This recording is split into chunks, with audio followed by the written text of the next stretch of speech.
And we're back. Hello, hello. You forgot to say boys and girls. I know. Oh, we got to do it again. Fucking shit. Yeah. Oh well. All right, cut. We're starting over. All right. Fuck it. Man, there's been a few things that have gone on this week. Anybody that's kept up with Smokey understands that just the hilarity of his rantings and ravings. Yeah, I'll throw the link to the live chat.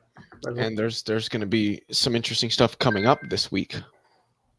Oh, really? What is the plan? I will be debating Otangelo again on Wednesday on Agree to Disagree. Oh, really? Assuming he doesn't back out, which I wouldn't necessarily put past him. What are you debating? Abiogenesis. Oh, that's going to be an interesting talk. Oh, it will be. I wonder how many conversations Otangelo is going to have. What do you mean? Like on abio? I don't know. He's very much a one-trick pony there. I've talked to him before, and a lot of times he'll go to like the cell is irreducibly complex. Yeah, no, that's what I'm saying. He just repeats, like, you can talk with him for 10 hours and he'll just repeat the same points. He runs out of like talking points after like a few minutes.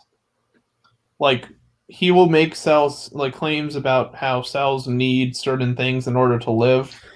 No, all cells move. No, that's not true. A lot of prokaryotic like species of cells don't move. Well, plant cells need cells need this protein to make sure that they divide properly. Plants exist. Plant cell walls don't like. Plant cell walls share the same cell wall. So I don't know what the fuck you're saying there. Another problem is they seem to think that the way cells look today is exactly how they would have looked when cells first developed, which is not at all the case. No, very unlikely. Very, very unlikely. It's like saying that most cars today would not run if you didn't have an ECM, an engine control module on it. Does that mean that the very first cars had ECMs on them? No, they didn't. The cars today are not like cars when cars were first fucking invented. Same basic principle. Did you come up with that on your own, Leo? It's why. Because, I don't know. It's just pretty cool. I don't know if somebody else has made that argument. It's just an easy one to go to. Well, I never went to it, but that's a really good analogy. Yeah, it is. I mean, we could say the same thing about computers. Computers used to be the size of the room I'm in. Now they're this big. Used to be you had to physically connect the wires. Yep. To get programming was connecting wires, and then you would run the program. It's like arguing, well, your cell phone won't work without something that cell phones have now that they didn't even 10 or 15 years ago. It's like, no, their cell phones back then would have still worked. Maybe not the same way, but they would have still worked. Yep. Yeah, the irreducibly got my favorite analogy for the irreducible complexity thing was the Ken Miller thing that he did with Michael Behe, where Michael Behe's favorite one to go to is the mousetrap. Mm-hmm. And he just showed like, okay, well, you can remove these parts and you can still use it as a tie clip. It's just exaptation, right? You're using parts that are originally adapted for a different task to perform something else with slight adjustments. Yep. Which is pretty much how life evolved. Yeah. Well, and also, I mean, there's a billion years between the earliest cells and the last universal common ancestor. Mm-hmm. So, there's plenty of time for life to complexify. Hello, rational empiricist. Seems like everybody but Speed is going to show up, huh? Hello. Wait, so Immutable, did you say you had something you wanted to go over? Oh, well, he disappeared again. Because I think Immutable I swear was... to God, what fucking was that? State Farm? Yeah, it was. He must be a State Farm agent where somebody goes like, "A good neighbor, State Farm is there," and he's gone. Yeah, someone else on the other side of the world sang the jingle, so Immutable disappeared. Internet, somebody said his name 3 times in the mirror. I think he wants to cover Smokey stuff because Smokey's been exploding and like going after all the X and stuff. Yeah. Wait, so I remember I popped into the Praise After show for 1 second, or like on. No, I popped into the actual debate, but I saw that you were in the after show, right, Leo, on Smokey's channel? When? Like Friday night? Yeah, for like 20, 30 minutes, something like that. Okay. I just remember seeing it. How was that? Did you watch the debate or not really? Yeah. How was the debate? I mean, was it as much I'll give credit where credit's due. I think Smokey didn't make a good, neither of them made a good argument for that matter, but I think Smokey did a better job of just defending his case, except for all of the insults, naturally. But Praise isn't necessarily innocent there either. Yeah. Yeah, I didn't... I thought it was really funny. I popped into the live chat for 1 second, and there was like Jason Ezard raving in the comments about how Neff is a heretic and he's going to be burning in hell with the gays or something like that. And I was like, oh my God. I'm wondering when Smokey and Mad Max are going to fall out. It's got to be coming up soon. Because Smokey's currently going after all of the Young Earth creationists, except for like, I think Standing and Maddox are the only 2 on his good list. Yeah. So, well, that's because we're Trinitarians, but Maddox still lets, Mad Max, I should say, still lets SFB mod come in his streams and stuff like that. So, yeah. I'm also supposed to be having it. I don't know when it's going to be. We got to hear back from James, but I'm supposed to be having a debate with Rick Delano on does quantum mechanics point to a creator? I don't know if that debate will happen. What? Oh, who's Rick Delano? Yeah, the best way that I can explain it is just Google the name. Rick Delano? Yeah. Is it someone famous? I mean, it depends on how you define famous, I guess, but I put it in a side chat so you know how to spell it. I don't know if James will go for it because that's a pretty specified topic. And James has a thing where he doesn't like people talking about specified topics. So the topic might end up being changed to like, does physics point to a god or something like that? Rick Delano, is it the dude with the IMDb profile? I don't know. Did you ever reschedule that thing on are the laws of physics prescriptive or descriptive? Me and David haven't heard anything from Stapler. Yeah. Okay. Yeah, because I'm assuming that would be his IMBD. I don't know. Yeah, it actually turns out that sounds like a pretty good debate topic because of all the. And what I love is that both him and Nicholas Whitmire are claiming like, "Oh, Leo, I can't believe you picked a topic like this," and I'm just like, I didn't. Gavin picked the topic. Wait, literally. What was the topic? Are the laws of nature prescriptive or descriptive? And literally, Gavin's the one that picked that topic and came to me for the debate. Well, you know, on that video that Immutable replayed or whatever the other day, they spent a lot of time talking about that subject. You talking about his discussion with Otangelo? Yeah, John Maddox and Otangelo. Yeah, they did talk about that. Mad Max popped in there at one point. Oh, for the good second or final third of the discussion was actually those two popping off back and forth. They made some Maddox made some comments about Dr. Dan, creation myths, and error checking or whatever. And so they said a lot of things that kind of reveal their point of view of the opposing arguments or whatever, which was pretty interesting. But they spent a lot of time on Daniel Stern Cardinale, and then a lot of time on are the laws of nature prescriptive or descriptive? And to them, it's obvious that they're prescriptive because of their bias towards a god. And to me, it's just a language game where you can either write those things in prescriptive terms, or you can kind of put things in the passive voice and it's totally descriptive. When anybody tells me, oh no, the laws of nature are prescriptive, what that means is they're saying that the laws, what we call the laws of nature, literally somehow supervene reality and tell it what to do. So I always ask, wait, are you saying that general relativity tells space-time to curve when there's mass in it, or does it just describe the fact that that occurs? Which one is it? And then usually what you do is you can get them to admit that, well, no, it's describing the geometry of space-time in the presence of mass energy. It's not telling space-time what to do, which then means that the laws of nature are descriptive, because they are. Yeah, but basically what you do is you take a bunch of measurements, you try to fit your, I guess what you would call laws or principles to the best fit to the data, and that's all descriptive. Nothing is prescriptive about that at all. And it starts out, and it really kind of ends up in kind of a, not really a tie, just this unprovable haze of, it could be written out prescriptively if you know there's a God, but that's the whole argument. There is no evidence pointing to a God. So, and all we ever do is just make observations and come up with the math to describe it. From there, you make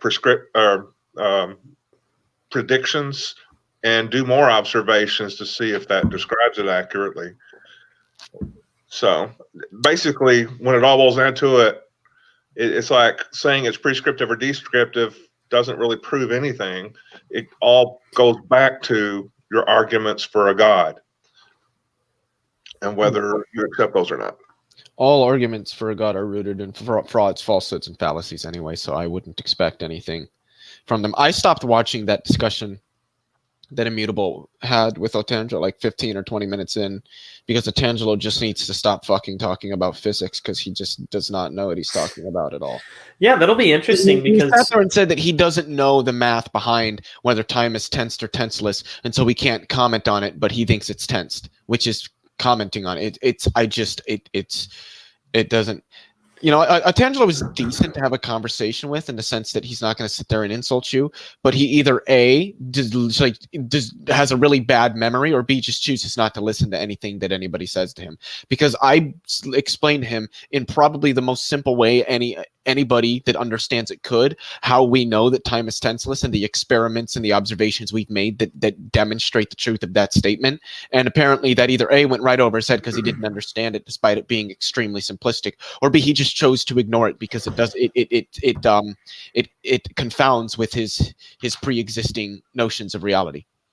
Or he was flipping through all his all these paragraphs and paragraphs and pages of quotes, trying to figure out which ones to copy and paste or to show. I think like when he was talking to Demeter that last time, and I don't know if I'm maybe mispronouncing. Is it Demeter or Demeter? It's Demeter. You're right. And Demeter gave that great chicken coop analogy, and the guy doesn't remember it. He just does not remember it. And I bet you the whole time he was just sitting there messing with his emails, copying and pasting, and just waiting for Demeter to shut up so he could start reading from his blog. Yeah. I don't know. I think it might be interesting to see Otangelo talk to a physics dude, because he's, from what I can tell, only really talked to like molecular bio dudes, or just people who shut him down, like not necessarily like presuppositionalist, right? But like the whole style of argument is like, you know, they're more on the philosophy side. The one conversation I would love to see had would be Mad Max in a discussion with Landon Curtinol. What is that? Mad Max in a discussion with Landon Curtinol. No. I said, why is that? Just because Landon is literally one of the smartest individuals I've ever met in my fucking life. He's a professional mathematician, astronomer, computer scientist. He's done volcanology. He's been to Antarctica. I mean, the guy knows his shit. And I want to see how Mad Max would respond to Landon's complete and utter destructions of his arguments about how DNA is a code and how it, it's got all this programming language and stuff like that, because it doesn't. I've asked Landon, I said, from a computer science perspective, what would you say about that? And he said it just is, obviously I'm paraphrasing, he didn't use these words, but pretty much said that it's kind of a stupid idea. So have you scheduled a talk with him on your channel yet? Landon Cardinal? Yeah. No, I need to figure out how to set up fancy backgrounds and how to change the site. Well, how to move my my camera around and how to set up to where, because I'm going to be using Google Meet. Everybody tells me to use StreamYard. The thing is, if you go to anybody that you would consider like a professional YouTuber, James himself from Modern Day Debate, Cameron Bertuzzi from Capturing Christianity, and there's a lot of people like I could name. They don't use StreamYard. They use either Zoom or they use Google Meet. And there's a reason for that. It's a more stable platform, and you don't have to pay. Well, Zoom, I think you do have to pay for, but Google Meet is free, and you can bring in, I think, up to 12 people. And if I do StreamYard, I don't have money to pay for it. I can only bring up to 6 people. I don't want to do that. So I need to figure out a way to how to set it up to where I can have both screens displayed, because generally on Google Meet, the full screen displays whoever is the one that's speaking, and there's like a row of little screens of everybody else when they're not speaking. But I know there's a way to get it where you can have the screens of everybody that's in the Meet displayed on your YouTube. So I just need to go through that, figure out how to do that before I can start inviting people on my channel and hosting open mics and after shows and things like that.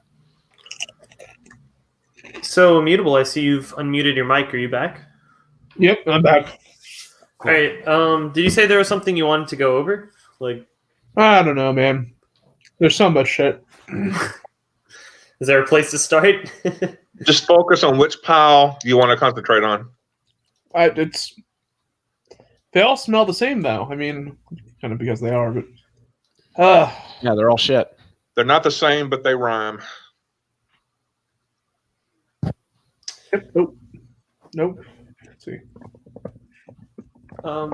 Yeah, the only part that I remember, like I said, I haven't really been keeping up with it this past week. I've been pretty busy with school and stuff, but I do remember seeing SFT's stream about like Praise versus Smokey. It's very interesting. As soon as like Erica and Dan decided, well, Dan didn't really decide to like cut them off recently. He just stopped acknowledging them. But Erica decided to like cut them off and stuff, and now they're like tearing each other apart. So they are. I think this is the one I wanted to go over. Let's see. Let me check. Seems they're a little desperate for attention right now. Those that are proponents of them, or even, I might add, almost, I would say, even re-inspired. Are you just going to share the audio, or were you going to actually share your screen? I'm trying to make sure it's the right thing. Hold on. One sec. It wasn't that one. I think this is it. Knock on wood. Come on. While you're looking, Ian just popped up a little message saying, if you're watching and you haven't hit the like button yet, to hit the like button. Yeah, if you don't, you're stinky. Don't want to be stinky. Yeah, it's true. I think that's working. Let's see. I don't want to go full screen on that. I think that's gonna should have gone full screen. There we go. We had an interesting stream. Oh, I didn't share the audio. Okay, hold on. Yeah, it did. Oh, it did? I heard it. Yeah, I heard it as well. Yeah. Laugh and then him saying something. Yes, we all heard. One sec. Smokey's laugh is so fucking unbearable. I'm sorry, it is. It's annoying. I really don't like to hear him talking to people. I know. This is just a monologue. For Nicholas and my brothers, sometimes Wait, Immutable. Yeah. Do you have like earbuds or anything? I'm hearing it coming through your headphones. No, he just has to mute himself while he's Let me playing. mute. Yeah, let me just mute because it's going to amplify it. I assume too much sometimes. I assume sometimes that people do follow me more than probably maybe even they do. And now Nicholas is someone who follows me a lot and listens to a lot of what I said. Yet he was ignorant of a lot of the Math Pig interactions that I thought I'd gone into quite a bit. And he now served himself to the great glory of the kingdom of God as a catalyst to help me mention it. And also speak a few things of very intrinsic truth, carrying the show later. I guess the Holy Spirit wasn't done with some of the things that needed to be said last night. And praise God, I felt great about that stream last night, and I woke up this morning feeling refreshed, invigorated, almost, I would say, even re-inspired, with a sense of understanding the urgency of the situation that's been laid before us here. And it has been a very interesting development in these last few weeks, ladies and gentlemen. And this was intended just to be a morning hangout and maybe review a few kind of funny comments, which, by the way, just so you guys know, and as you can probably anticipate, SFB Mod Joel's damage control statements are certainly a lot more hilarious than his actual heresies, which are tragic and disgusting. But his attempt to defend himself is just absolutely hilarious, full-blown mental ego fail, like in the just most hilarious fashion. And by the way, ladies and gentlemen, I hope you will bear with us this morning as we make our way through this, because there are some important things to be revealed, and to the benefit of everyone in the community and everyone really wanting to be on guard about accepting divergent doctrines, or those that are proponents of them, or even, I might add, just as dangerous as such, validators of them. Now, ladies and gentlemen, is he going on about thought crimes? Who knows? Now he's going to go into. I think he's going to what I've decided to call the hierarchy of heresies, and just how bad people get, which is going to be interesting. That's what I consider thought crimes. They're minor league thought crimes because they're not necessarily illegal in this country or in the Middle Ages. But yeah, it's just you think different from me, therefore you're a son of the devil. Basically. It's usually pretty easy for us in a surface level for us to use, I would call even a base level of spiritual discernment, to identify who those people are who are just the outright proponent haters of God. Think of people like Aaron Raw or Matt Dillahunty, Aaron, or even Raging Ronnie, even though, praise God, his influence is next to irrelevant. Think of these channels twice as big as Smokey's are on a path of not just trepidatious concern, trying to look for answers for. It's more like 3 or 4 times as big. He's got almost 3K subscribers. Smokey's at like 580 something. Use their own self-aggrandized sense of positioning, of logical thought, to actually impose that and attack the holy God. We've now talked about something completely different here. We've talked about someone who has been in a position where they are reluctant to accept, but open and looking. As in, wait, is Speed actually like here in the side chat? Softness. He was earlier. I don't know if he still is. I don't know. What a douche. I mean, he probably has his reasons. Oh, I know. There's an idea of the gentleness and instruction that we're taught of in Scripture to direct towards these people. These people are on a path not of attack, denial, self-promotion, promoting all the evil atrocities, the moral framework of all the evil atrocities in our culture that we're experiencing nowadays. No. They're just looking. They're wanting to know. They probably even value religion as a whole. Is he trying to imply that secularism is responsible for all the moral corruptness we see today? Probably. I mean, they sort of just blame everything on like the fall of Adam and Eve and stuff. It's like, everything's just due to that. The big problem is that they consistently conflate secularism and atheism, which are not the same thing. Atheism is secular, but secularism isn't atheism. Well, Nicholas Whitmire is on record saying that he would prefer a secular government. So, really, that's interesting. Yeah, well, he said it's because he's a I forgot how he described it, but he holds to the Torah or something. Like he holds the Torah as also like a valid scriptural text. And he was like, well, if they were like a Christian theocratic government, I would also be on the hit list right after they get all the atheists. What? How? I don't know. That's just what he said. I think it was in a conversation with the Rage Nakasuki.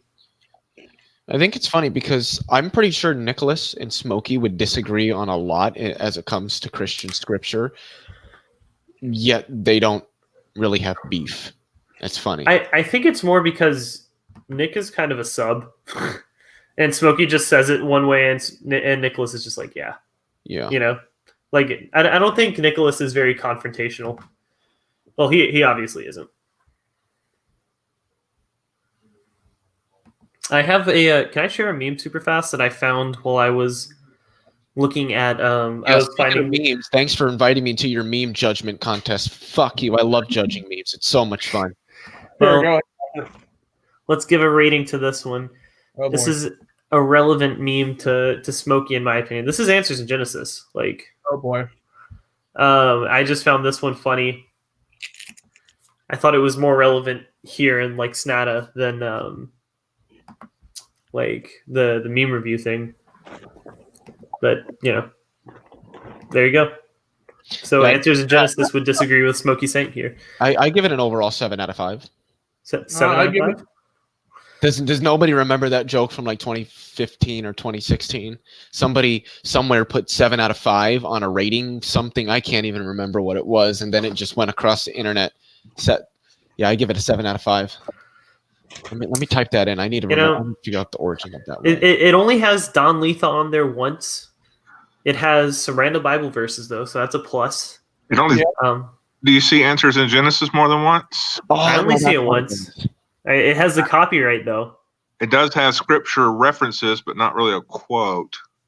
So yeah. I think this is a standard. I think it's above average, but not substantially so.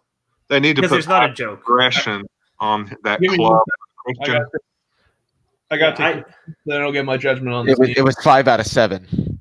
5 out of 7? Yeah. I would say 6 out of 10. It was, if you remember, no, 5 out of 7, like a perfect 5 out of 7. The joke was, I don't know if you guys remember on Facebook, there was this guy named Brendan and this other guy named Robert. And I think it was Brendan was like some like big time conservative, and Robert was like this liberal who would always just like give him shit on his posts.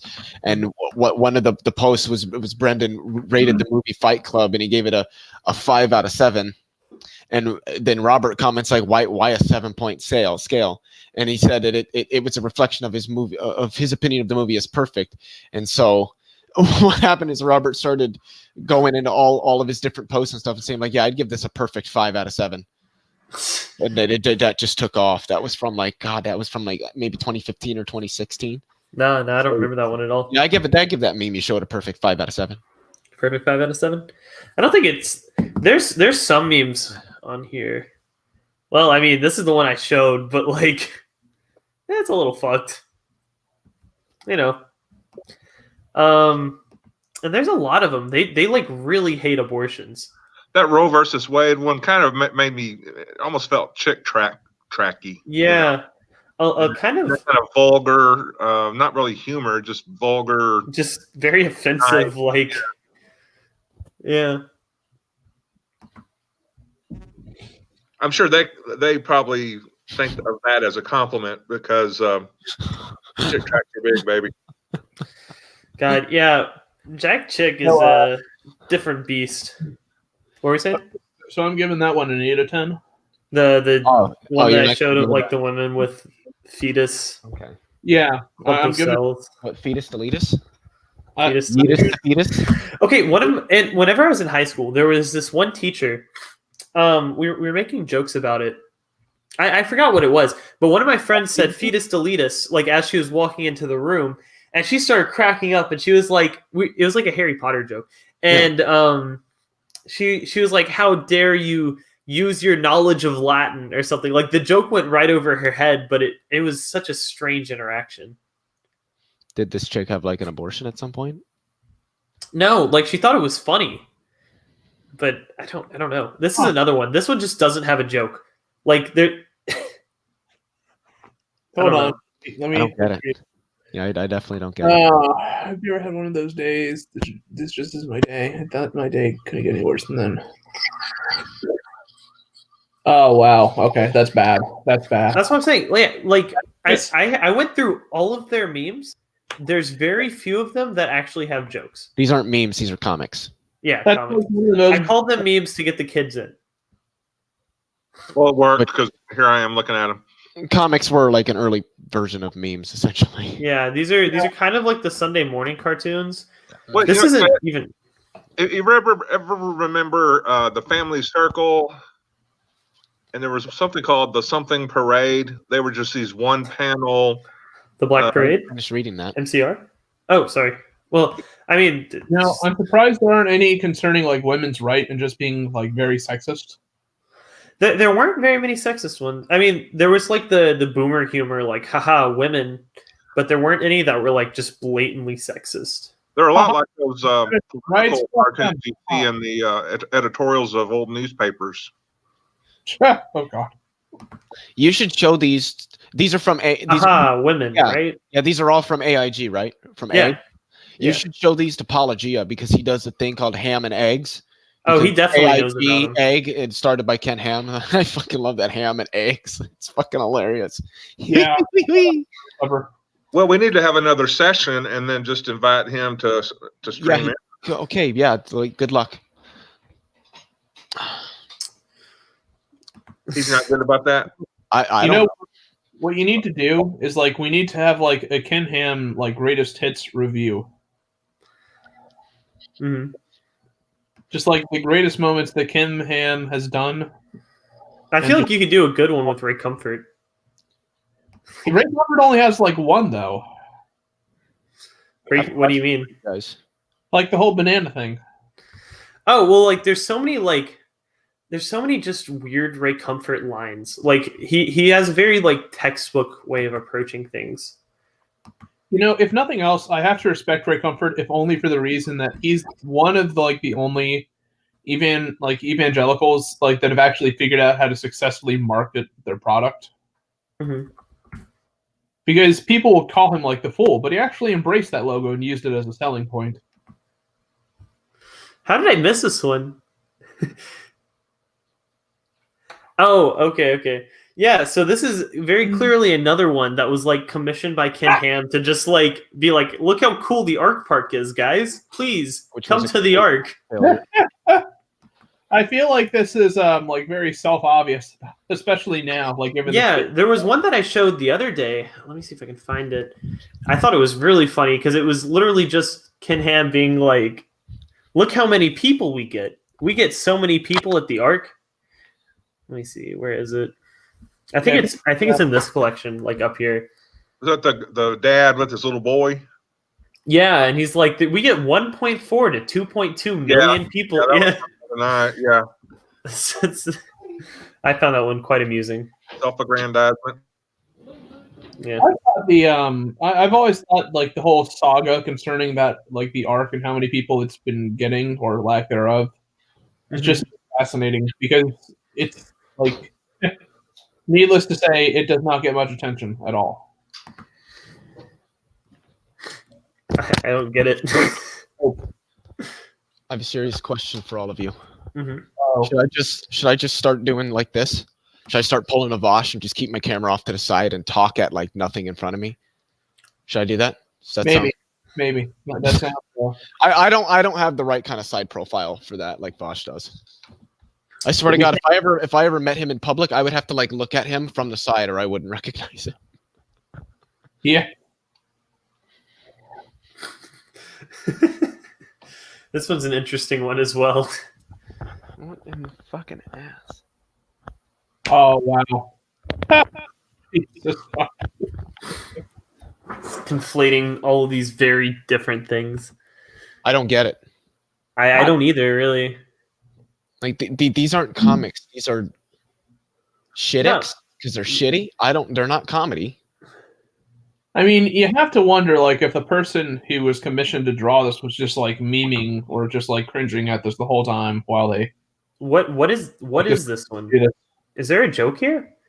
The problem with you creationists is that you don't believe in science. Like, this is just Tommy was stunned as he looked through his multifocal lenses at the email on his 4.1 gigahertz computer with wireless high-speed digital internet hookup in his air-conditioned office with LED. like, What is the joke? This is literally our point for us. I don't understand what this is supposed to be. Well, remember that one of the ironies of Letha's work is that he explains the joke to you. So I think he's talking about the irony of, you're telling me I don't believe in science, but look, I've got all this cool tech. Which, so in other words, having a computer means you believe in science, and therefore the only way. Oh, okay, yeah, thank you. The only other way this makes sense to me is like if the guy builds his own house, which is like, okay, I can understand that one, but what the fuck? How did I not see this one? It's a little interesting there. To find wives. Definitely not supporting sex trafficking at all. Is this Cuties 2820? Might be. Christians need to be outraged at this Christian comic. God. Yeah, they're just, I mean, they're just not funny. Like, I don't know, calling them comics is generous. I called them, like I said memes just because I thought the idea of AIG memes was funny. But like, I mean, wait, also, like, what is this one's point? Is it saying that, like, since all the other animals have death in their name, it must be okay for people to engage in, like... I don't get this one. Like, yeah, but what they don't understand about this is our compassion and empathy can be seen in numerous other animal species. And since we are animals and we engage in those actions, our empathy and our compassion and our ability to restrain ourselves from barbaric actions is animal behavior by definition. Yeah. Well, and it's also like, it's not like these animals are like brutal murderers or stuff, anything. Like killer whales, they eat, seals and stuff because they have to survive somehow. But they're not like, I don't know, just like killing for sport. They're not killing because it satisfies some like urge in them. With their prey. Yeah, they play with their food. Do they actually? Yeah, and lions do that too. It's just wired into them. Yeah, that's just a heavy-handed way of saying if you're a materialist or a naturalist or whatever, then you're going to be a murderer. Yeah, there was the good one, the Thinketh one. Like I said, I wrote an essay about that one. But what is this one? Is this like Halloween sucks? After Adam sinned in Eden, God cursed his creation with death. That's where Halloween got it. Is this like your grandmother who's like, you can't do Halloween because it's where all the devil is? It's like, or apparently how Harry Potter is the devil, even though like literally the Bible is chock full of magic. Yeah, well, so the reason Harry Potter is bad is because the Bible bans witchcraft. But it's not witchcraft. Harry Potter? Yeah, it's just the magical evocations through items. Yeah, but I mean, like there's like witchcraft and black magic is like punishable by death in the Bible, so that's why there was like a lot of superstition. There's witchcraft in the Bible, and people used witchcraft all the time in the Bible. But Walker, remember, so is eating pork. Jesus did witchcraft. I mean, for fuck's sake, the guy turned water into wine. He's a witch! Yeah. Well, I mean, I think there's an exception when the Son of God does it. Look, Jesus is the first realistic example of a necromancer. He obviously cast a resurrection spell on him 3 days before he died, and it just was delayed 3 days. Yep. Women, am I right? Oh my god. Why are so many of these memes just such like boomer, like peak boomer meme? Yeah, very. It's painful how obviously boomer these things are. Well, peak boomers also are probably the ones that give money to them. Oh, absolutely. Yeah, nobody's 19 years old giving their money to egg. Nope. Well, that's actually a fairly good point. I mean, like, how many I guess millennial or Gen Xers are like actually contributing financially to AIG? None at all. They're too busy donating their money to hot chicks on OnlyFans. So, do you think he writes the text part, or does it given to him and he just does artwork around it? I don't know. I feel like he makes most of these himself, but there's some of them that were definitely like asked for by by like Ken Ham, like all the ones defending the Ark Park. It's not like Dan Leith actually cares. I don't think. Maybe not, because if Wait, hold he'll on. never be a top-notch cartoonist until he learns to be funny. And I can imagine, some committee or some people up there at AIG handing him this copy and saying, "Okay, do your cartoons with this for the joke." So, okay, the thing that's really weird about this one, right, is like all of these kind of fall into classical, like conservative rhetoric, except for the Save the Whales one. Yeah, I don't. That's why I was confused about this one as well. 'Cause it's like, okay, haha, we evolved from monkeys, haha, gay people, haha, abortions or whatever. But like, save the whales, love your planet, like, what? Well, why are those on here? Is the same? Should we not be saving whales? I mean, what the fuck? should we? Yeah, let's just be like murdering whales as Jesus commanded. Because when God wants to kill everything, He will, and there's nothing we need to do about it because we have dominion. Yeah, well, that's why they're against we were given we were given dominion over the earth. That means we should probably be protecting it, like even under the biblical framework. And I know plenty of Christians who use that as their justification for being like environmental activists and shit like that. Like it's just, I don't know. I feel like, especially with like AIG and all these other creationist people, it's very tightly integrated with conservatism. I don't know if there's any creationists who would align themselves on the left. Well, I gotta wonder too, like or even like centrist. Go ahead. I also have to wonder if like general conspiracies, like people who hold to conspiracies like 9/11 is a hoax, Sandy Hook was staged kind of stuff, are generally held by people that would identify mostly like with conservative values. They are. I mean, they just are. Conspiracism is rampant in conservative circles. You have to remember that despite the fact that a lot of people don't want to believe it, the data has already suggested that people who are politically conservative are generally less educated and generally less skeptical of things, and they make their decisions more based on emotion than rationality. Like, there are literally psychological studies I can cite you guys that demonstrate this. I would not doubt that, but I don't want to make that claim like based on just. I will make that claim because that's literally the conclusion that all of the data comes to, and a lot of it comes down to evolution, to how certain humans are more they're more disposed to the acceptance and the what's the word that they use? Not the acceptance. They're predisposed to novel. What would be considered evolutionarily novel ideas, like helping people that are not a part of your immediate tribe or your immediate circle. Right. You don't see in conservatives that, tending to make decisions not entirely based on emotion, which, I mean, from an evolutionary standpoint, that is actually a somewhat novel. Maybe not so much now that humans are continuing to evolve, but so what they said is that people who are politically conservative are those who are not as likely to adhere to what would be considered evolutionarily novel ideas, like helping not your immediate circle and things like that. Go back to the other one, Walker.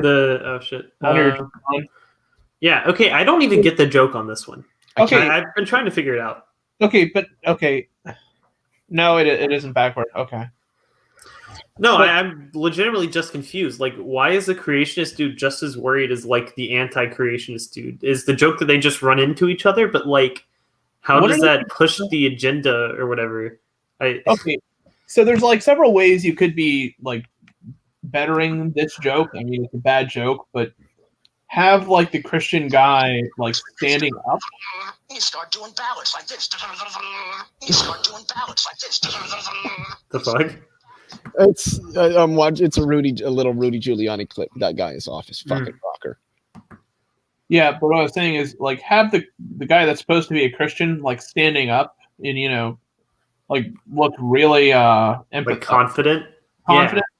But put the guy like that's wearing the No God T-shirt, like have him sit down, like make him look a little bit older, and have him like a really scraggly beard, and like put some tears in like the jeans or whatever the fuck he's wearing.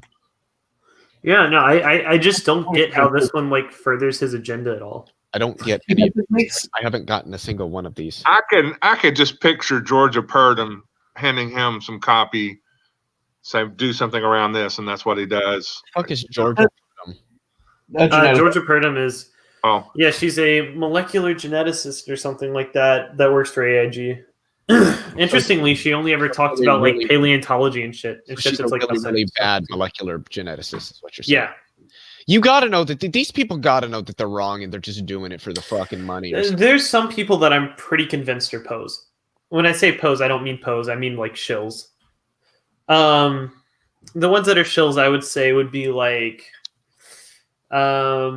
Jeanson, Nathaniel Jeanson, Georgia Purdom, Tass Walker for sure. Tass Walker, like So, most of the. Oh, go ahead. I don't understand this one. Like, are you just not supposed to listen to like Christian? Well, not Christian, but like Christmas music? Well, they only want I don't get it either. Christian stations, Christian radio stations. They only want Christmas songs that have Jesus or God or some or Away in a Manger, that kind of shit. Away in a Manger, Hallelujah chorus, that kind of stuff. Maybe the Drummer Boy. Yeah. Rum-bum-bum-bum. It's basically just like Grandpa going, kids these days. I also disagree with the fact that this photo depicts these two people living in a house and not a trailer park. Okay. I don't get it. I mean, they both kind of look. One looks like it belongs in a trailer park, and the other looks like they've been on meth for a few weeks. Apparently, Santa makes you an atheist. This one. Yeah. I don't know. They just hate like Christmas iconography. Apparently, Darwin is now Santa Claus. Well, Christmas wasn't originally considered a what's the word? A wholesome holiday. Okay, but yeah, I'm sorry. According to Christians, right? This one's actually pretty good. Yeah, that is not bad. I appreciate this one. This is about like a 7. This isn't bad. Yeah, this one's actually like a decent like cartoon. It kind of, I mean, it still is a straw man of evolution, but like fair enough. How do Christians think like that Santa Claus has turned people away from the faith exactly? I have no idea.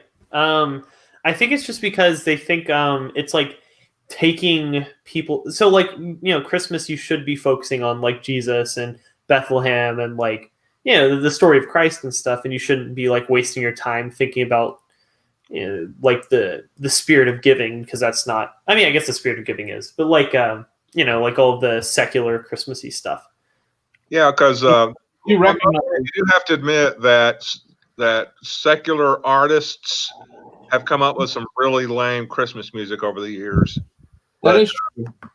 But yeah, what they're objecting to is having something secular that doesn't have to do with Jesus. Radio station. This is my favorite one. Think about it.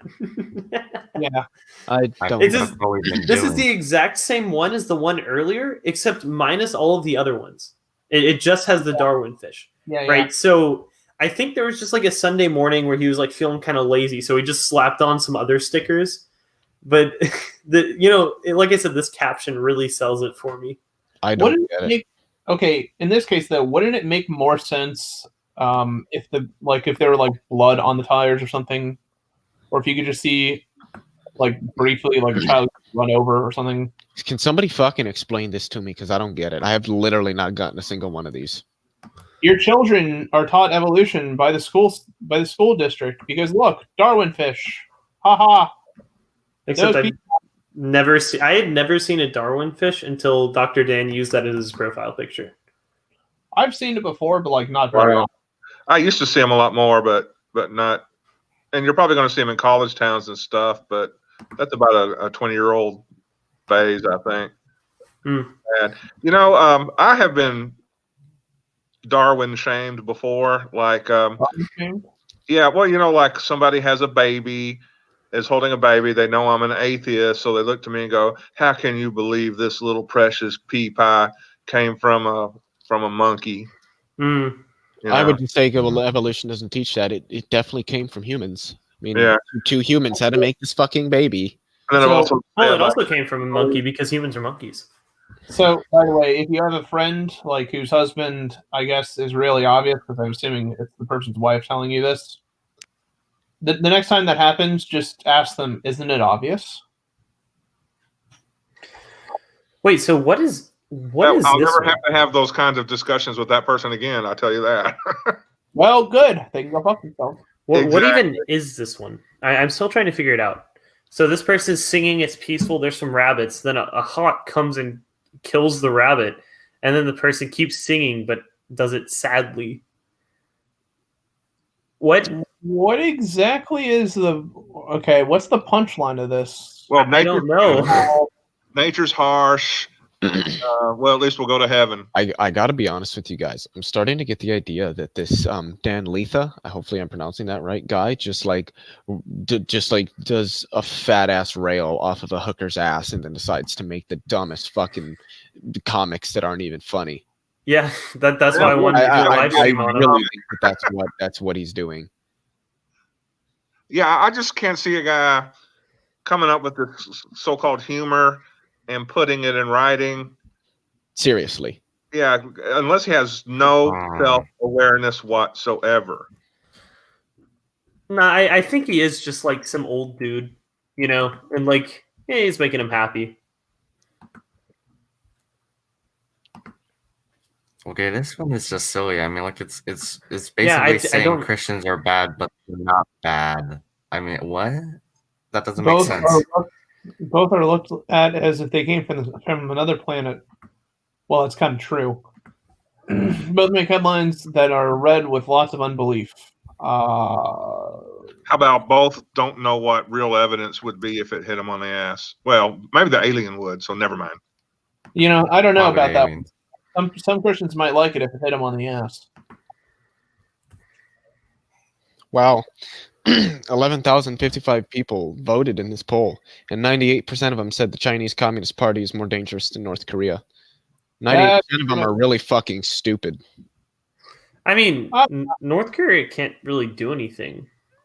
But like China won't do anything. China won't do anything, but North Korea can't do anything. I think. Well, I mean, they can. They just won't either. Cancer prevention diet looks interesting. Cancer prevention. What? Which one? Up.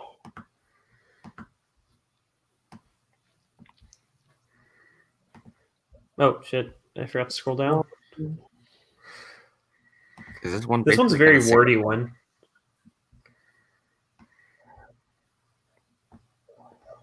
Yeah, that's not even a good one. Yeah. I don't know. Does ICR have memes? Can somebody tell me how the fuck Mad Max has 1,900 followers on fucking Twitter? 1,900? Probably buys them. How the fuck? Debate. How the fuck do people get over 1,000 Twitter? I don't get it. How you get over 1,000 followers? I don't know how. Wait. Okay. Wait. What does this one mean? Oh, go ahead. Oh no, that's the one I was looking at. Okay, so Darwin leads to N-chips. What? What the fuck? Which leads to sci-fi, how terrible, which leads to aliens, which leads to Thor, which leads to atheists, to flying spaghetti monster.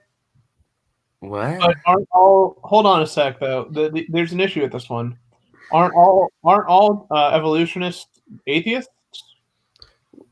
I don't. Okay, this one's progression doesn't really make sense to me. It doesn't. Like once again, this is one that I saw whenever I was making that PowerPoint presentation, and I don't get it. Like, let me look up what N-chips is. Hopefully, the N does not stand for what I think it stands for. N-chips is a restaurant in Tillamook, Oregon. Apparently, better watch out. So it's kind of a little weird. Apparently, N-chips was special enough to get a rank before. God, I guess they just hate that restaurant. And so apparently, atheists are officially better than Thor, aliens, sci-fi, and N-chips. Okay. Well, I think it's saying that it like leads to it.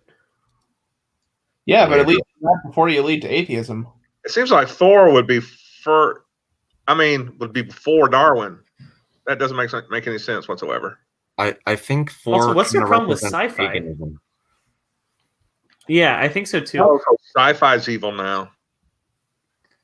Apparently, science is evil. Wouldn't like sci-fi is part of like God's plan because God has used sci-fi to like fool atheists or something? I don't know. Oh, I know what the end chips means. What shape is it? Oh, fish and chips. Yeah. Okay. Oh. Wow, good job, Leo. All right, that's clever. That's clever. I'll bet you Dan Lethe is just one of those pseudonyms for Georgia Purdom. These have to be Georgia Purdom jokes or Ken Ham. Maybe. So apparently, evolution is British. Yeah, evolution. If you believe in Darwin, you believe in fish and chips. Oh, also, this was another stupid one I didn't get. It's like, okay, here's a skull. Patience, kindness, joy, goodness. And that skull is great evidence for creation. Oh, wait, no, it says, so that skull is great evidence for creation. Here's why. And the answer is love, joy, peace, patience. What? How?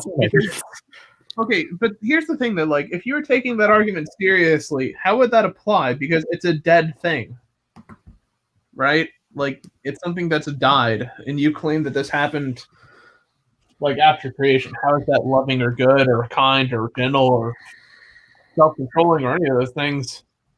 That might be a compelling comparison if, like, you didn't have patient, loving, peaceful Buddhists and loving, kind, patient, joyful Muslims, and just insert any religion that your general person follows faithfully. Yeah. So. Just get rid of all the flowery language and stick to the bullshit.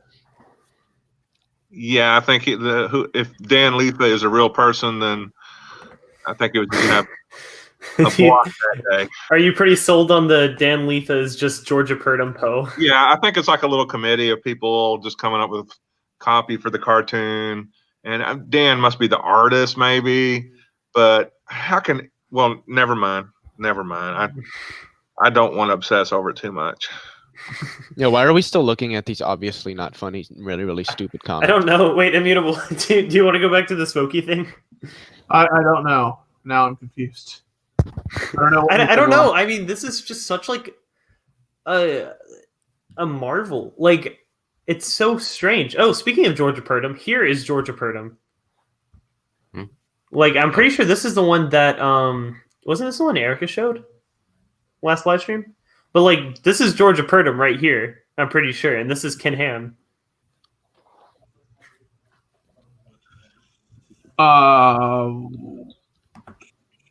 That's Oh, this guy works with Ray Comfort. Does this mean that Dan Lethe has Ray Comfort memes and not just AIG memes? That's amazing. So I'm trying to follow the order of these events here.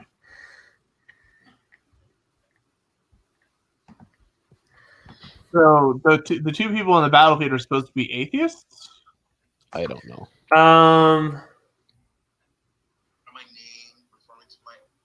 I think it's saying that the evolutionists are out of arguments, so they just start throwing trash, and then it's showing like the same thing, and it's saying like if you start slinging insults, then you've lost the argument. Maybe, I don't know. Like that's a little okay. It's a really odd way to portray that, though. Yeah. I don't know. Does anybody else have better memes to display? Oh, here's Carl Sagan, I think. I do, but they're all science memes. That would probably be infinitely more interesting. Yeah, no, I think this is just like, it's an enigma, but it's not like it's entertaining to just scroll through it, but it's very easy to get lost, you know? Anyways. I'm sad that they actually don't have any that talk specifically about astronomy. They really don't. They only ever go after like evolution. That's because creationists don't know enough to go after the other physical sciences. Well, okay, so the funny thing is, modern creationism started with like Henry Morris, right?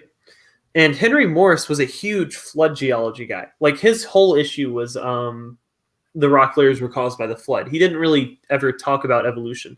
all of the biology and evolution stuff is a fairly recent thing, and it's come after the ID movement and Discovery Institute. So, like within the last 20 years or so, it's the creationist movement shifted away from flood geology and more towards like biology and that kind of stuff. I'm actually writing a report on that right now. So, very cool. Yeah, I'm writing. So I'm in a class called Paradigm Shifts. Sorry, I'm getting tired. I'm in a class called Archaeological Hoaxes and Fantasies, and we have to write a final essay, and for my final essay, I chose to write about paradigm shifts within the creationist movement. Nice. So, yeah, it's an interesting class. Presentation or something. Yeah, we should look at chick tracks sometimes because chick tracks are really bad. Yeah, they are. They're horrible. Yeah, I don't know what that is. I remember TBR, the Bible Reloaded. I used to watch their channel, and they TBR. The Bible Reloaded. TBR. Are TBR? I thought you said PBR. I was going to say, are you old enough to drink beer? No, I meant TBR. Like they said, the Bible Reloaded. I don't know. I'm pretty sure. Oh gosh. Well, chick tracks were drawn like kind of after the style of your basic editorial page cartoon, black and white, and then they were just very crude depictions of anywhere from just anything modern, anything, and then of course the answer is a literal belief in the King James version of the Bible and Jesus and all that. So, and just odd depictions of non-believers. Yeah, they were all super weird. Like all of the atheists were always depicted as like Satanists, and they were like always sacrificing babies and stuff. And or very arrogant, that kind of thing. Yeah. I had a friend, so in my hometown, like one of my friends is gay, and he had a shirt that had like, it was like made in the style of chick tracks, but it said stuff on it like, like love wins and all that other shit. And I was like the only person in the entire city to get the reference, which is kind of ironic because, again, I'm from like rural Alabama. So no one else, I guess Jack Chick doesn't have much of an influence outside of the atheists. You live down there in Alabama, huh?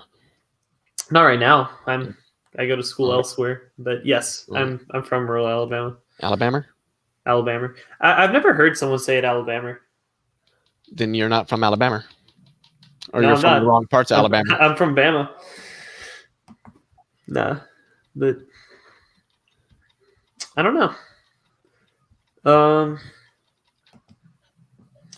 Wait, so Immutable, what was going on with Smokey? Just him tearing apart like all the X and stuff? Him categorizing people based upon I guess like heresies. And interestingly, like atheists have two categories, like so ones that are blatantly atheists and those that are like wanting people to like think more rationally and reasonably. Mm-hmm. What? Which I found very interesting. By the way, Smokey doesn't tear into anything. He doesn't tear into people. He doesn't tear into pussy. He couldn't tear his way out of a wet paper sack. Let's be honest here. He can't. He's not a fucking man. Like he doesn't know how to attack people properly. He's bad at attacking people. It's kind of funny. Yeah, like he's bad at attacking people efficiently. Like the insults he comes up with are not even insults. Well, destiny, pedophilia. So it's like, okay, really? That's the best. He's very good at third grade insults. Yeah, I mean, Icky Taint is just still, it's just glorious. But Rage knows how to insult people, so, and it's fucking hilarious. I mean, the thing is, though, too, it's like Smokey does all the work for you. You just have to let him do it. Pretty much.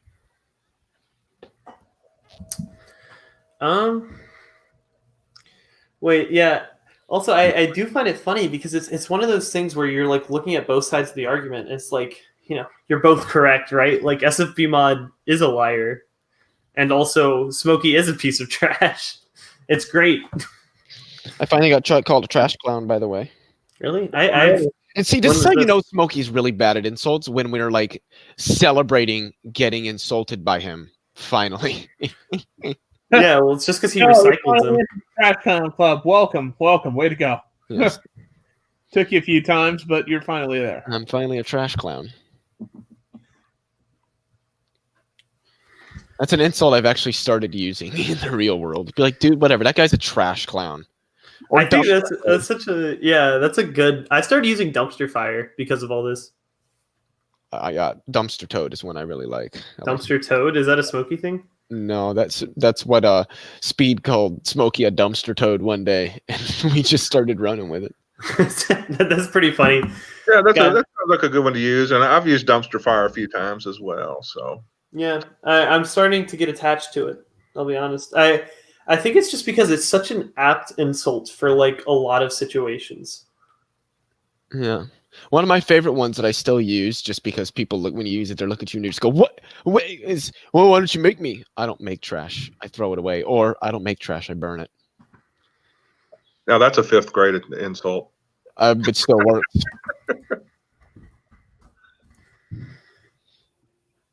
Apparently, nuh-uh still works, at least in some cases. Well, yeah, that's basically creationism in a nutshell. Where was that used as a legitimate argument? What? Like, wait, you said no you works in some circles, and I was like, who was using no you? Was that like no. I'm saying like nuh-uh. Like some people will just be pretty much their argument is just nuh-uh. Nuh-uh. No way, man. You're such a liar. That didn't happen. Sally didn't make out with you. That didn't happen. You're such a liar, Chad. Chad, Jesus. I think I might just start calling Smokey Chad. Like a Chad. Calm down, Chad. Either that or Kevin. I want to call him one of those two. I think Kevin is a very apt name for Smokey. Kevin? Yeah. Get going. I got a long day ahead of me. All right. See you guys. Night, dude. Whatever. All right. So Walker, when you were talking earlier about the paradigm shift in creationism, where you were talking about like flood geology and then going to what? Well, so there was this whole movement in the 90s where they were trying to get it accepted into like school textbooks and stuff. Right. And so they started pushing like irreducible complexity. And there was another argument, I think it's called special complexity, which is basically, just like life had to have some sort of supernatural intervention. So they pushed the same argument with different evidence. Why does that sound familiar to pseudoscience by any chance? Yeah. Because that's what creationism is. But I think it was because my personal guess is that the reason they started going this way is because they wanted to be taken more seriously. Like they could tell that they were losing ground, and also like, it's not good for creationism if people are being taught in schools that creationism is explicitly false. So they tried relabeling themselves to intelligent design, and then that sort of culminated with the Dover trial, Dover v. Kitzmiller, in 2004, I believe, and then that was a dumpster fire. It spectacularly failed for the Discovery Institute. But since then, the creationist movement has been more in line with like trying to provide evidence and trying to like substantiate a lot of their arguments, right? So like, people like Jeanson and Carter and Sanford's been around for a while, but Sanford, his style of argumentation, like trying to make mathematical models and all that kind of stuff, these are very new to the creationist movement, like within the past 15 years or so. Before the 90s, you have people who are like Henry Morris and Dwayne Gish, who more or less they just asserted stuff, Kent Hovind type argumentation, right? They're just like, oh, well, it's totally impossible. But, what's that one dinosaur? All life came from rocks. Yeah, but what's that one dinosaur with like the crest? Parasaurolophus or something? I don't know. Parasaurolophus. Parasaurolophus, yeah. They think that it had like bombardier beetle juice and it breathed fire and all that shit. Like what? Yeah, Henry. So Dwayne Gish actually was the guy who started saying that dinosaurs were dragons and they could breathe fire. Yeah, so this is where you get like a lot of those really weird and wacky claims from creationists. like from the 80s and stuff, and then they start trying to be taken seriously again because people are like, yeah, that shit's stupid. I remember sermons from preachers claiming that dinosaurs were dragons back in the 70s. Yeah, I remember watching a video where they went over the most scientifically accurate species of dragon, and it basically turned out to be something akin to a bat or chicken. yeah, it was. I mean, like a tetrapod dragon makes sense. Yeah. Let me see. Yeah, so Dwayne Gish started his work in the early 70s. See you later. All right, night, dude. Yeah. Yeah, honestly, I still have a lot of Orgo to do. Do y'all have anything you'd like to bring up, or can we call it organic chemistry? Oh, yeah. Fun with that. Yeah. Are there any topics y'all would like to address, though? No. Other than to tune in Wednesday, agree to argue. Okay. Do you have time? It hasn't been. I was about to say. Well, whenever you find a link, I'd put it up. Oh no, I will. Yeah. Agree to argue? Yeah. No, not agree to argue. God damn it. I keep thinking of agree to argue. Agree, the number 2, disagree. All one word. Wait, one of those is Conspiracy Cats and Creaky Blinders. The other one is Steve McRae, right? That's agree to disagree is Creaky Blinders and Conspiracy Cats. I haven't heard of that. What is that? And Faz Rana and Steve McRae is agree to argue. Oh, really? So they're on it together. Mm-hmm. Interesting. Yeah. Yeah, Fuzz seems like a nice guy. Mm-hmm. I don't know how he's a biochemist while denying like the whole of biochemistry, but yeah, sure. Fuzz, well, I respect Fuzz's positions a bit more because I don't know whether or not I don't think he affirms common ancestry, but he's an old Earth creationist by his own admission. Well, but also old Earth creationism is a huge spectrum of positions. To me, right? I just call them all creationism. Like if you think that any aspect of evolution is wrong, or that life in any way, shape, or form was created by some super natural and magical anthropomorphic immortal, then you're a creationist. Yeah. Well, like Michael Behe, the poster child of irreducible complexity and the intelligent design movement and stuff, he actually affirms common ancestry, which is kind of interesting. So, all the creationists who like citing Michael Behe, he still thinks that we're related to like E. coli and shit. I used to be like an old Earth creationist, but I believed like all life was related except humans, right? So that's why I wouldn't really call myself like an evolutionary creationist or theistic evolutionist, but I don't necessarily fall into the same creationist camp as like other creationists. It was pretty like liberal, I guess, for creationists. I was surprised. It's very strange. I was surprised the first time I found out William Lane Craig is not a theistic evolutionist. What do you think? Wait, what is he? He's not a young Earth creationist, but I don't know if I'd classify him as an old Earth creationist. I think that he does not accept universal common ancestry. Middle Earth creationist.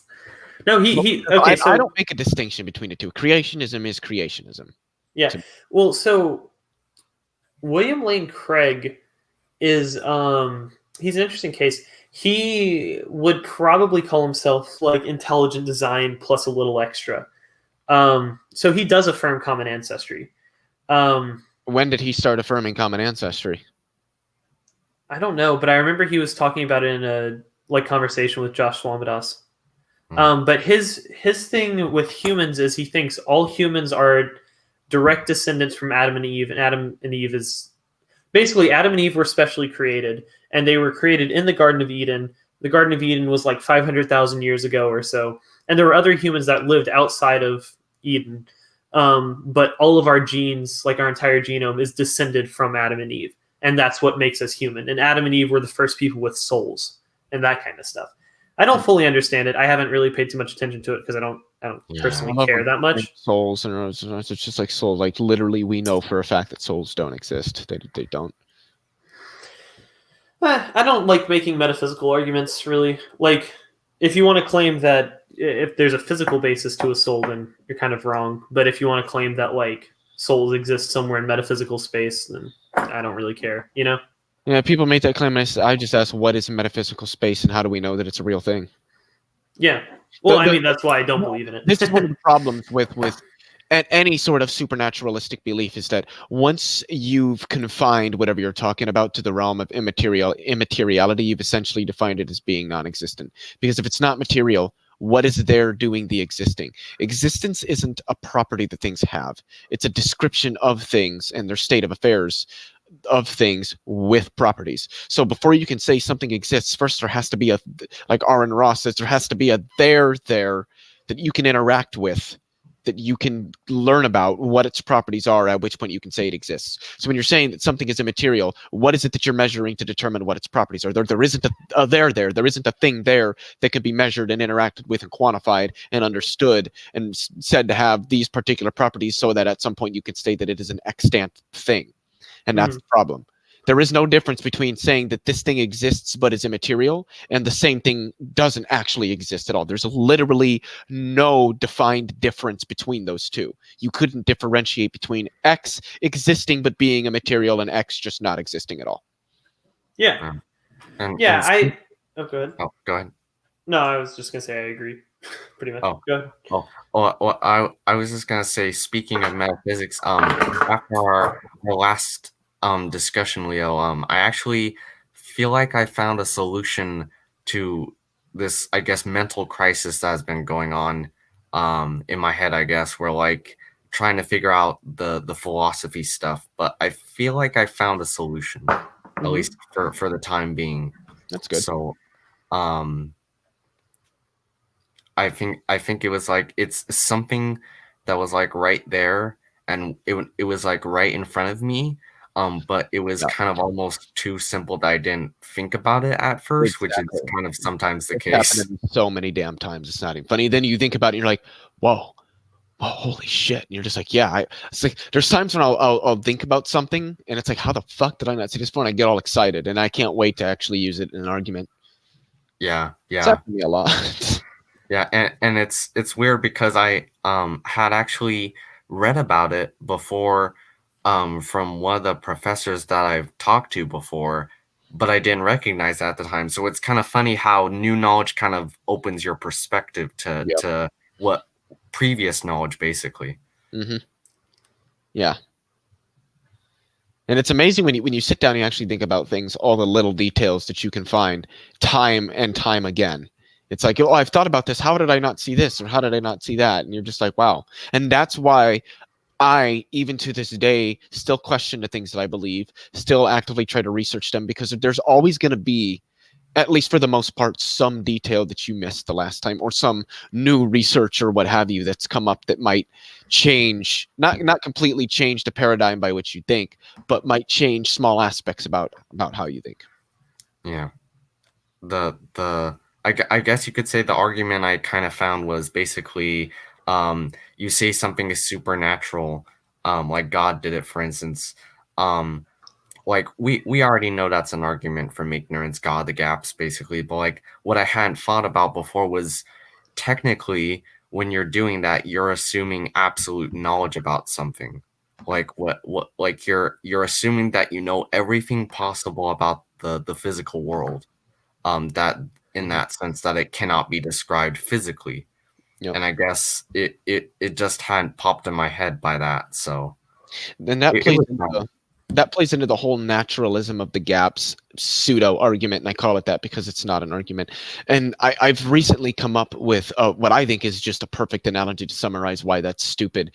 Is when somebody says naturalism of the gaps and tries to argue that that's somehow something that's real, I'll say, is the sun going to rise tomorrow?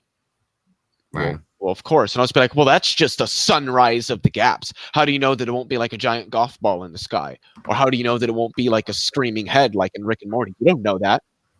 You haven't seen tomorrow to know what's going to happen. But we can only make inferences based on what we already know, based on precedent. And the only precedent we have is that whatever rises the next morning will be the sun. It's only ever been the sun. It's never been anything different. It's not going to just magically be something different.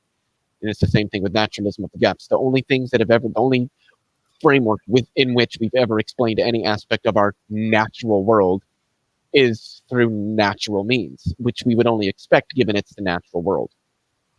And that's why saying that, well, that's a naturalism of the gaps would be like saying to somebody says, oh, well, when the sun rises tomorrow, oh, well, that's a sunrise of the gaps. No, it's not. Right. Well, like you're in that analogy, you're saying it's likely, extremely likely, that the sun is going to rise tomorrow. Whereas they say, for instance, okay, we don't understand this, so it has to be ghosts. Like, it can't be anything else. Like, that doesn't make sense. But yeah, I kind of like that analogy. Yeah. And I think it just summarizes the point succinctly that, yeah, you're just making a really stupid argument that something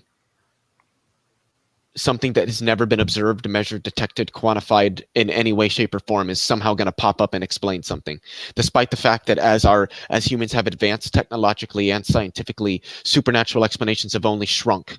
They've only disappeared. And we've replaced whatever we thought was supernatural with a natural explanation. There are, and I've asked a lot of theists this question. I've never gotten an answer. Give me one explanation of something that happens in the natural world that has been confirmed and is accepted by the relevant academic professionals as being a non-natural explanation. Just one. You can't do it because it doesn't exist. Why?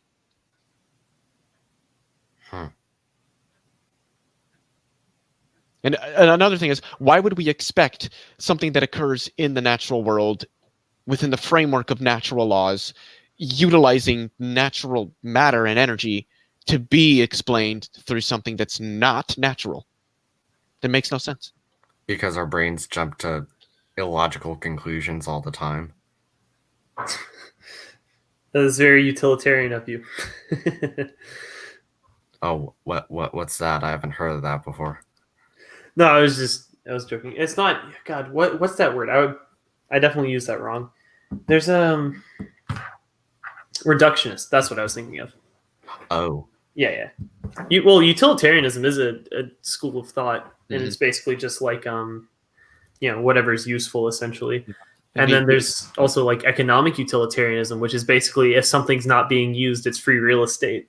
Isn't that Ayn Rand's philosophy? I don't know because I've never read any of her work because it's not worth reading. But yeah, but she's like a big proponent of that stuff, though. I don't know.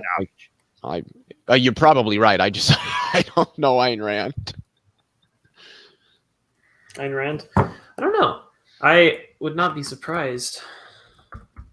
That's the first, that's, the fountainhead and stuff like that. I believe that's utilitarian, go for me as the primary goal, right?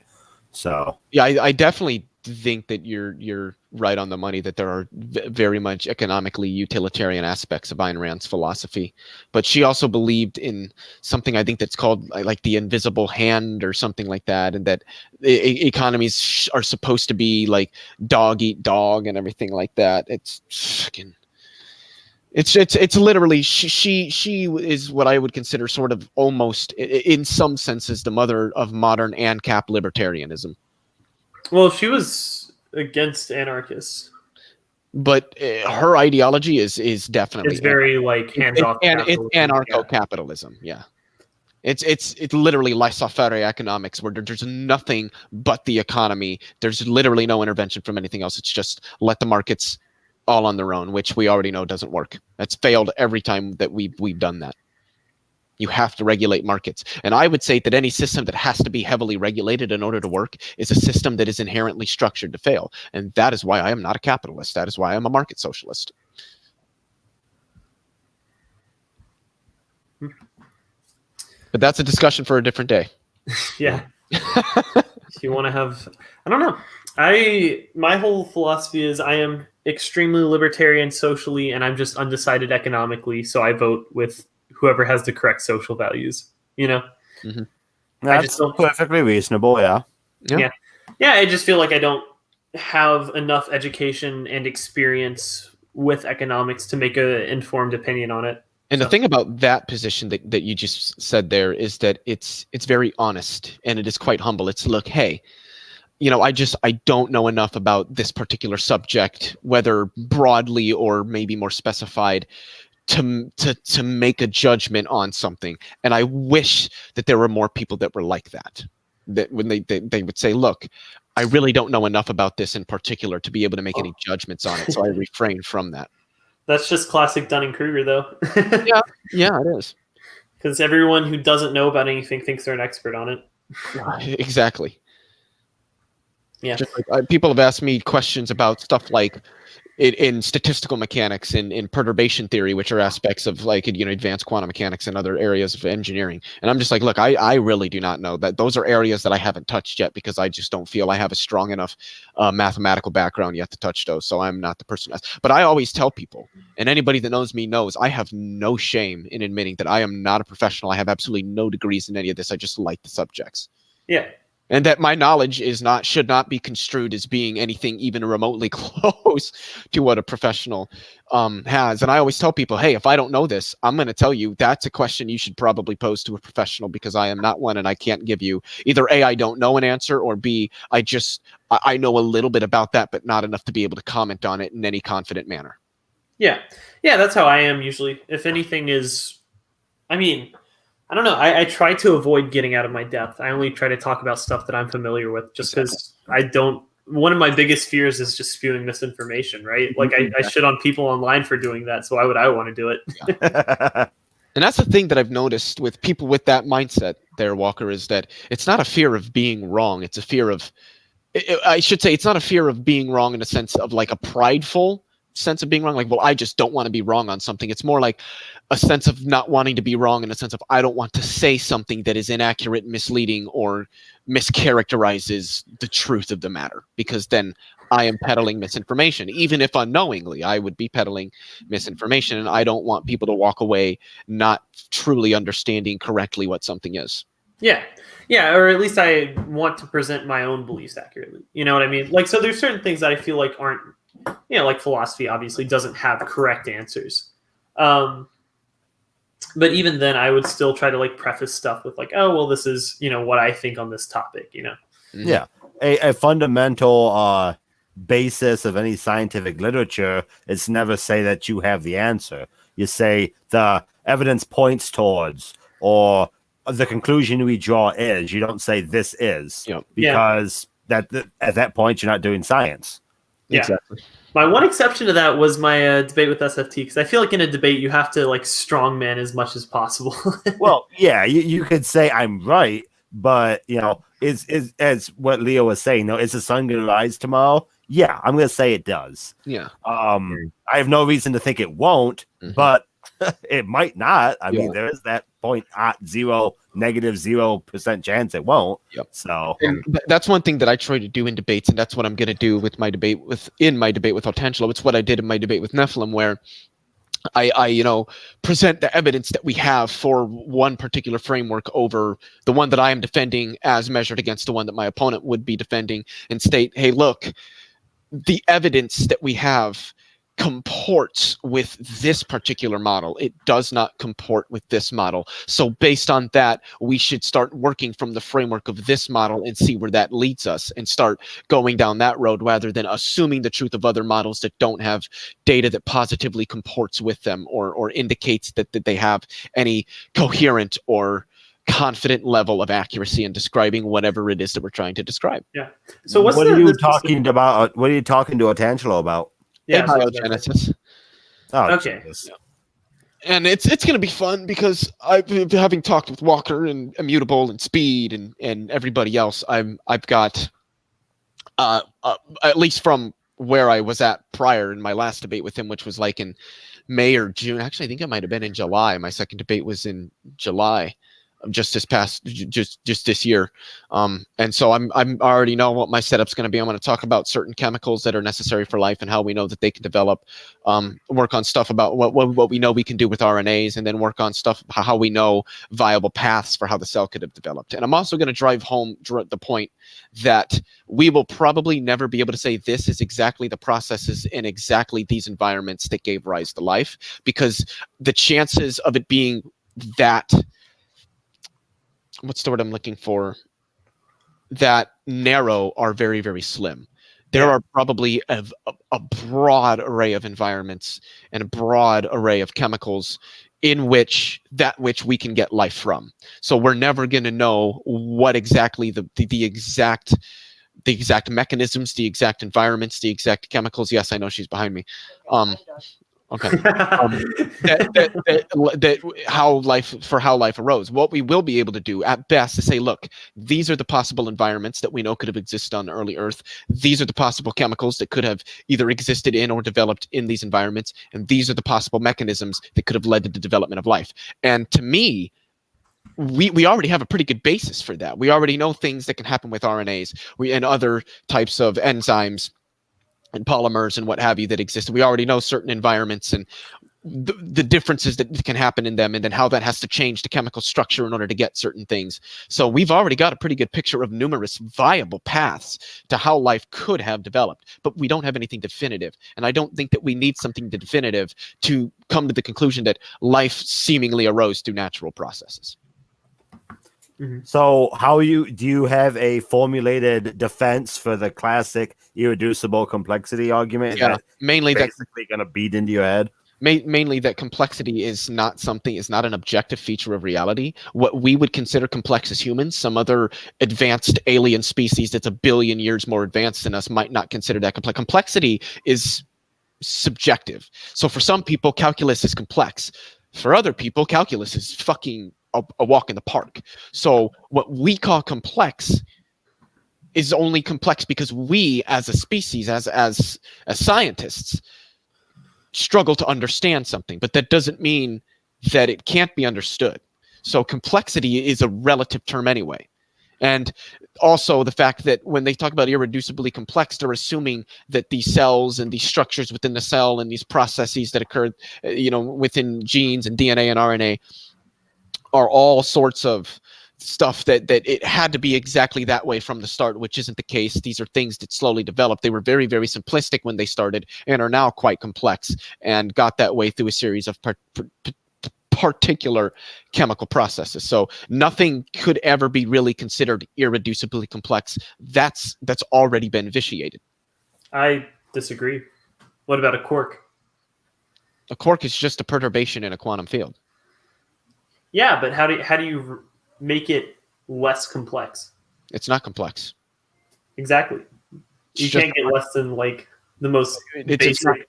It's not complex. Well, to our knowledge, it can't get less complex. We don't expect quarks to get which was the smallest thing. So we don't expect quarks to be broken down any further. Literally nothing suggests that they can be.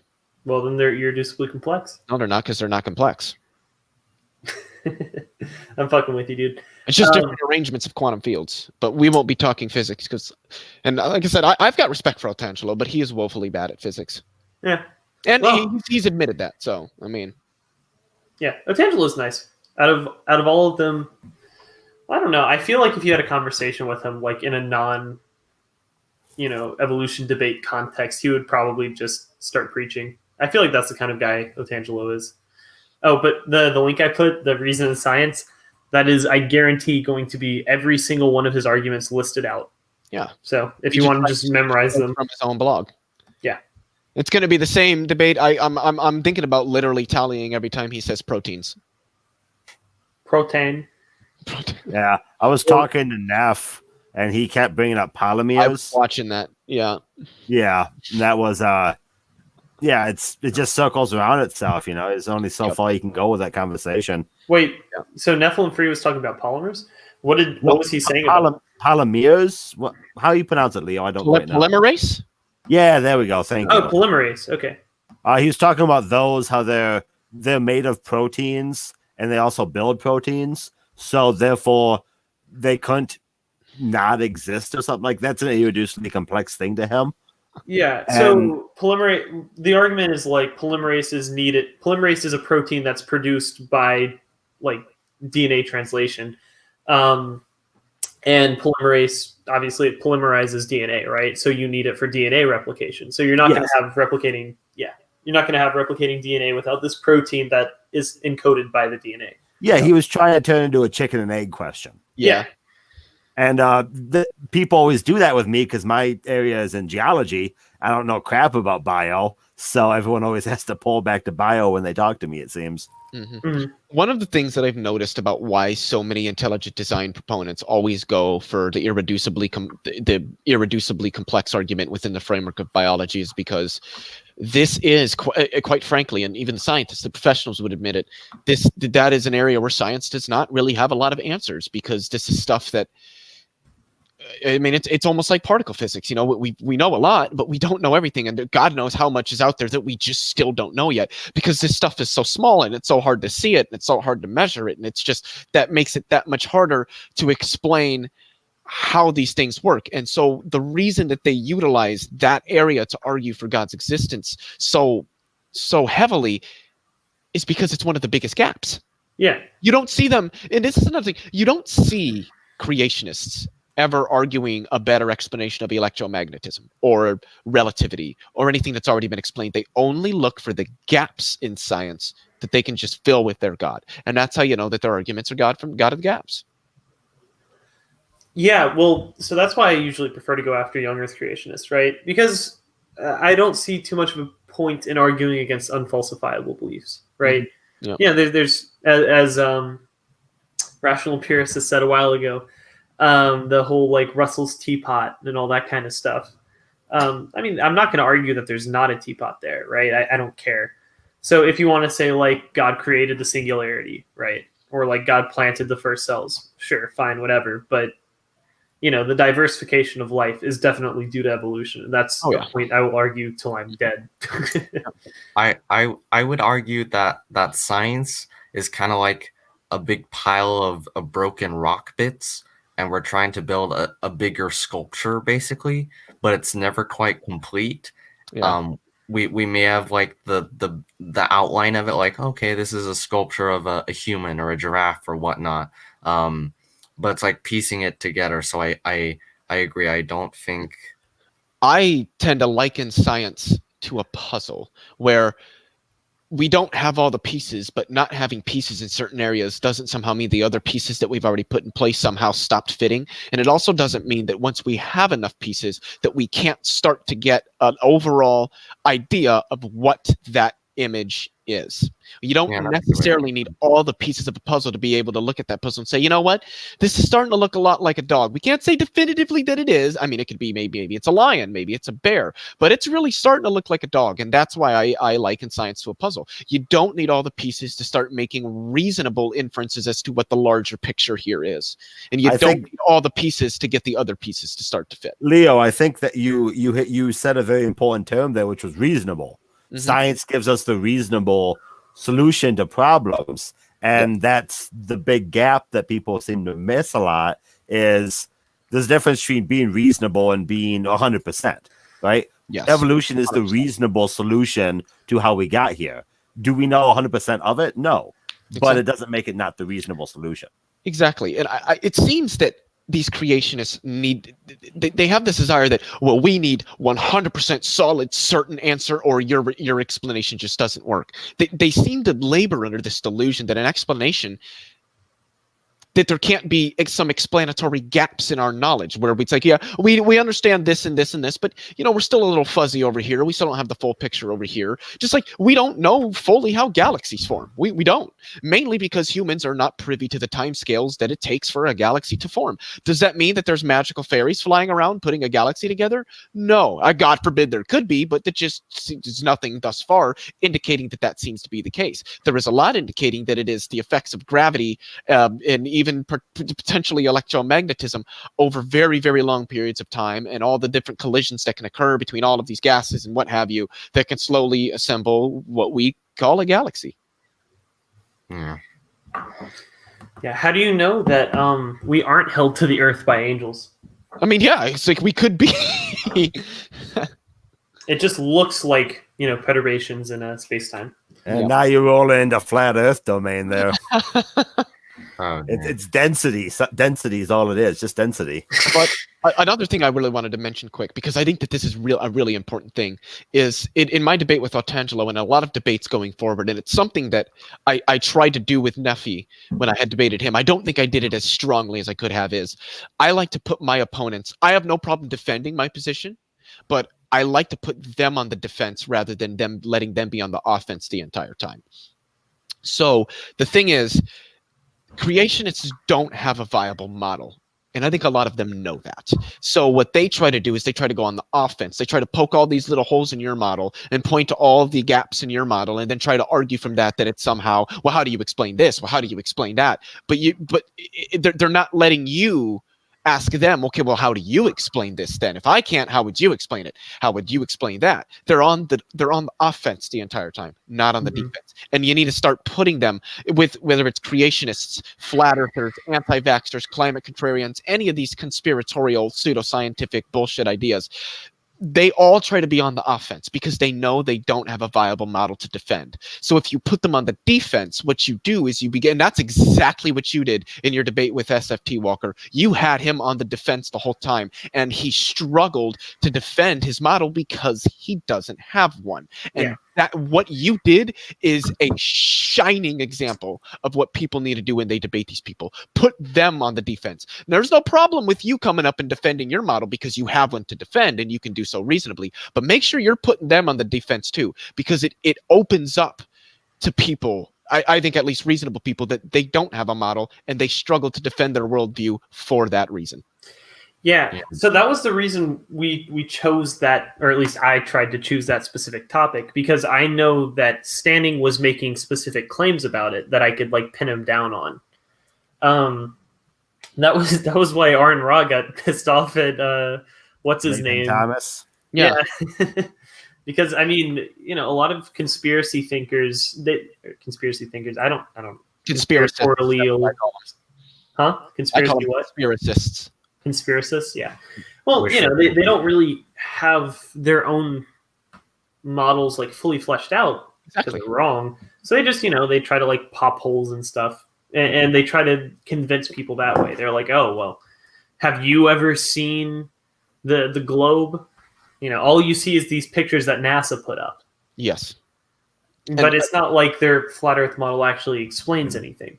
Exactly. And one thing that William Lane Craig does in his debates, and I got to admire him for this, is he says, you know, when he's debating atheists, he says, it's not enough for my opponent to just tear down my arguments.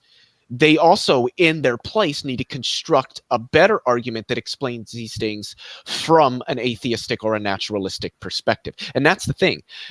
People like Nathan Thompson and other flat earthers, their argument is simply attacking your model, but not presenting one of their own, like I said earlier.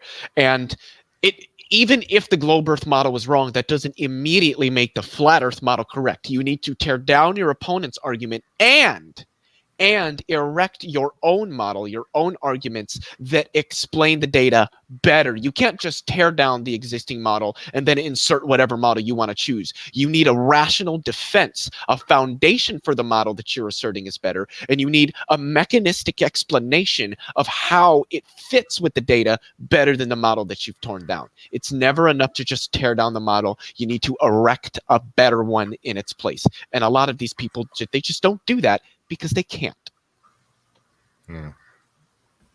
Yeah. What was I going to say? Oh, yeah. I remember I watched an Eric Dubay video. That was like one of the 4 videos I have on my channel. It was just me and my friend who's actually studying astrophysics. We watched an Eric Dubay video, and that was pretty funny. Who is Eric Dubay? I don't know if I know that name. He's like the S tier flat earther dude. Like he's there. He's got a channel on BitChute. Let me send it to you real quick. It's horrible. He's really bad. Yeah, but he's out of all of them, he's like the more respectful one, and he actually tries to present arguments and stuff. He wrote I a would book. say if it's like analogous to the Brain Trust, right? He would be like their SFT almost. Yeah. Okay. Whereas like Nathan Thompson and Nathan Oakley, those dudes are more like Smokey Saint and, you know, Jason Ezard. Yeah. I guess if we're talking creationists, I put him like a Kent Hovind. So like he was kind of the originator of a lot of the talking points that all the other ones just repeat. Yeah. Well, yeah, that's why it's kind of a different dynamic, because like creationism has legitimate support, whereas like flat earthers, they're all sort of very fringe. And I honestly, I really do not think that Nathan Thompson actually believes that. I think that he just knows that he can stir the pot of controversy and get everybody riled up and get all this attention by being the idiot, acting like the idiot that he is. I could be wrong. I think that's just I think he's wrong. But yeah, I think he's just doing it because he knows it's going to fucking rile people up and get him all the attention that he wants. I think Nathan Thompson is a great example of Poe's law, where like, you get so ridiculous that you can't tell if it's real or if he's just a troll. Yeah. I personally think he's real. I think he's crazy enough to believe it, but I think he definitely does stuff for attention. I would love to debate him just to, oh my god, just to completely. Oh, that would be so much fun. Because I don't know if it would be fun. I mean, you could talk to Erica about it. She debated him a while somebody ago. like Nathan Thompson, you've got to know how to go at them. And I have to be honest, though I love the guy to death, I have much respect for him. Aaron Ra did not go about it the right way. He went about it a right way, but not the right way for Nathan Thompson. What you got to do is you got to let him make his arguments and just tear them down one by one and just throw it all out on the table that this is obviously somebody who has no understanding of anything. And then once you've done that, what you'll do is you'll see them run from argument to argument as you tear it down. And then you point that out. So what you do is you got to lay bare their complete ineptitude of the topic. Then that's when you go and you like, yeah, well, I can explain all these things. You obviously can't. So I don't know. I personally don't see much of a point in engaging with flat earthers. Other than the fun, the humor. Yeah, I mean, if you want to do it for fun. I mean, you can. I think flat earthers are a perfect example of the thing where you like, you look at it from a distance, you laugh, and you explain, like you make videos explaining why they're wrong. But I wouldn't necessarily like go into debates with flat earthers and stuff, because once again, I think there's a very different dynamic between creationists and flat earthers, where the creationist movement's a very legitimate and large movement in at least the U.S. and also some other places. A lot of the people who are creationists, they're not creationists because they're conspiracy theorists, right? They're creationists because they were just raised that way. Yep. Or, they find the arguments for God very convincing, and they think that the only way to believe in God would be, creationism, because that's what it says in the Bible. Yep. So I think it is important to like directly address creationists, because I think on average creationists are far more reasonable. And I'm going to be honest with you, and I understand it might be kind of wrong, but you know what, it is what it is. But once my channels get going a little bit more and I'm starting to push 200, 300, 400, 500 subscribers, I'm thinking about getting a hold of Nathan Thompson and inviting him to a debate on MDD, and maybe another channel. I might do another channel, but it'll probably be on MDD. Honestly, for the clout, if I'm being honest, because why not? Why not use the stupidity of somebody to kind of put yourself out there? I mean, like I said, I don't think you're going to convince anybody who is a flat earther or like a supporter of Nathan Thompson. If you want to do it for fun, I don't see a problem with that. That's what it'd be. It'd be for fun and, clout chasing a little bit. Well, I'm very sure Nathan Thomas debated Aaron Ra for that same thing. Oh, yeah. Right? Yeah. Aaron Ra's been on YouTube, a big guy on YouTube for 10 plus years. That's, putting those two on the same marquee together gives Nathan Thompson some credit. Yep. Definitely. And the thing is, Baldy Cats, his Conspiracy Cats, has already told me that I am welcome anytime on agree to disagree. Which I got to be honest, I've had 3 debates on Modern Day Debate. I got more subscribers off that one debate I had on agree to disagree. I keep wanting to say agree to argue. I got more subscribers out of that debate on agree to disagree than I did that one debate than I did the 3 debates that I had on Modern Day Debate. And I think that just comes down to the audience. I think the people who watch a Modern Day Debate, a lot of them aren't really like on YouTube and subscribe to channels, or just people that are pretty much there to watch Modern Day Debate, maybe a couple other channels, and that's it. But I went from 72. I went from like 72 to 102 subscribers in within about the first 24 hours of that debate. I gained 30 subscribers from that debate on agree to disagree. Yeah. So, and I know that Tangelo is well known in the atheist-theist debate community that we have here on YouTube, mainly because he's called into all the talk shows. He's done debates. He's been on people's channels like T Jump. Yeah, he was on Matt Dillahunt. He called into Matt Dillahunt. Yeah. Yeah, so I mean, he is well known, even though his channels, because I don't think he really started his channels until either like this year or maybe last year, within the last couple of years, I would say at the latest. So he's a name that I think that both of us actually will probably get some name recognition from this debate on Wednesday. Yeah, I definitely didn't jump up in that many subs from arguing, or not arguing, but like doing the debate on MDD. I don't really care about subs. I'm pretty open about that. Like, I just don't really give a shit. Yeah, I think I've gained like less than 10 subs since that debate. So, it is what it is. I don't really care. That's not why I did it. I can't wait until I can... Right? Go ahead. I was just agreeing with Walker. I mean, my sub count hasn't raised much since I started doing these live streams, but that's also not why I'm doing them. So no big whoop, I'm still pumping out my videos the same speed I always do, and hey, do it as you will. I don't care about subs in a sense like, oh, I want to be a big channel. I care about subs in a sense that I really like, talking about science and stuff. Mm-hmm. And I genuinely would like, even if I didn't really make that much money, I would just absolutely love to make a career out of it. And in order to do that, you got to have subs. But I'm not faulting you at all. Yeah, no, I know. I was just, I didn't want to make it seem like I'm the kind of person that just cares about, getting subs and being a big channel. Because, I mean, I'd like anybody who's on YouTube and makes content would probably like to be a bigger channel. But if I like hit 20 to 30K subscribers and kind of not necessarily like completely stopped growing, but maybe didn't grow quite as fast, I'd be okay with that. I mean, that's a fair amount of people, Yeah, you're looking to do like a Mortimer 81 sort of thing, right? Mm-hmm. Or like a potholer sort of thing. Yeah, it's crazy to think about it, but like, if you get 50,000 subs, that's as big as like my hometown. Yep. And my hometown wasn't a small city; like it was like top 10 biggest cities in Alabama. Yep. Now, if I can blow up and be like the science education, science communication version of Vosh, that's like that's my goal. Obviously it's unrealistic. That's more like facetious than my goal. But if it happens, fucking great. At some point I would like to have him on my channel, not at all for clout actually, because I really would like to have him on and have a discussion with him, just because I know there are a lot of people out there that don't like Vosh, because I get it. He's edgy. He said some stuff he shouldn't have. I've never seen him not apologize for it, but he is a very, very well-spoken person.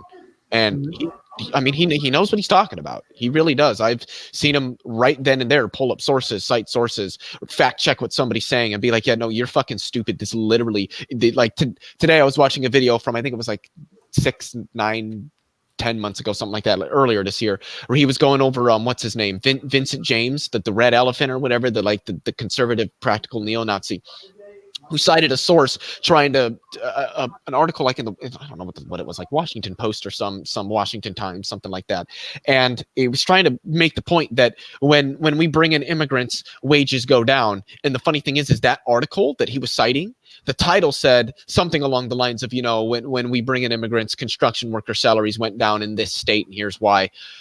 All he did was read the title, because Vosh started reading through the article, and in the article it literally said, no, the wages didn't actually go down because of the immigrants. It went down for other factors that weren't even really related to that. And Vosh is like, yeah, dude, your own article, the article that you cited, says that you're wrong. Like, how the fuck can you be this stupid? Yeah. Leo, are you familiar with channels like Mama Atheist and the 604? Yep. All right. Yeah. I mean, have you talked to them about doing something? That'd probably help you. I know Amanda pretty well. Okay, good. She's on like MathBig's channel and stuff a lot, right? Yeah. She just did production. She just did a interview with Doc Matter 2525, and he's real popular. He's got like almost 800,000. He's got like close to 800,000 subs, I think.